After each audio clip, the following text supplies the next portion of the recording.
trig functions and quadrants. You've probably noticed that sometimes the trig ratios come out positive, sometimes they come out negative. Is there any kind of pattern to this? And the answer is yes. It has to do with what quadrant our angle happens to be in. Take a look at the definitions. We know that the sine ratio is y over r, the cosine ratio x over r, the tangent ratio y over x. I'll just consider the big three for the moment.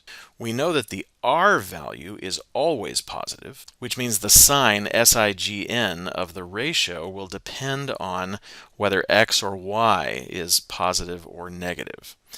Let's see, if we're in the first quadrant, we know that all coordinates are positive. So we know that sine, cosine, and tangent are all positive in the first quadrant. What if we move into quadrant 2?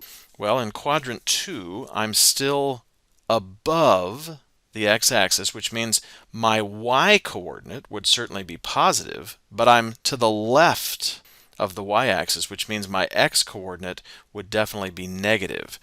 Well, let's see. Sine is the y-coordinate divided by the r, so the sine function would still be positive here. But cosine is x over r. The x is negative, which means this ratio will come out negative. How about tangent? Let's see. Y would be positive, x would be negative. Positive divided by a negative is a negative. So of the big three, only sine is positive in the second quadrant. Okay, let's see, third quadrant. We know in the third quadrant, x and y coordinates are both negative. Well, that means sine and cosine will certainly be negative. How about tangent? Tangent would have a negative divided by a negative. A negative divided by a negative is a positive, so tangent would come out positive here.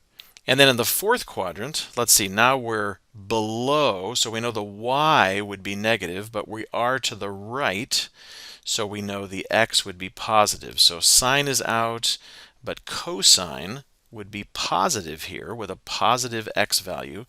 Tangent, let's see, we'd have a negative y divided by a positive x. Negative divided by a positive would be negative. So what we've done here is we've shown where the big three trig functions are positive. This information is so important that we have a little trick for remembering it.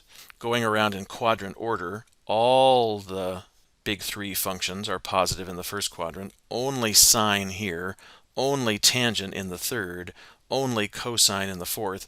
This is generally remembered by using the little phrase, all students take calculus. So use that to help you out and remember where the big three functions are positive. Obviously, the reciprocal functions are just going to match their pair. So, for example, the secant function, well, it's going to be positive anywhere cosine is positive, and it's going to be negative anywhere cosine is negative. Learning this quadrant information along with memorizing a few key trig values really goes a long way. For example, here's one that we've met before. Sine of 30 degrees or pi over 6 equals 1/2. Definitely one you want to commit to memory. Here's why.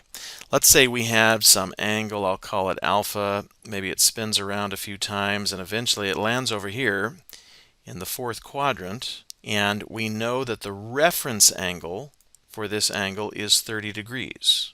I would like to know, well, what is the sine value for angle alpha? Well, the thing is, I could draw in the triangle, I could label the sides. Every single time you have a 30, 60, 90 triangle, the values come out to be the same. So I already know the answer here is either going to be positive 1/2 or negative 1/2. It has to be because of the triangles.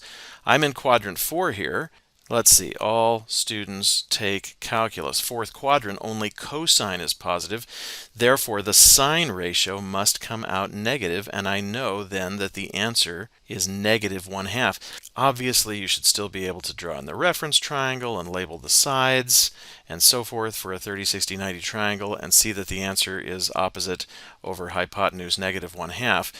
The point, though, is after doing this for a while, you'll realize that you can get many of these answers very quickly with a few memorized values and the quadrant information.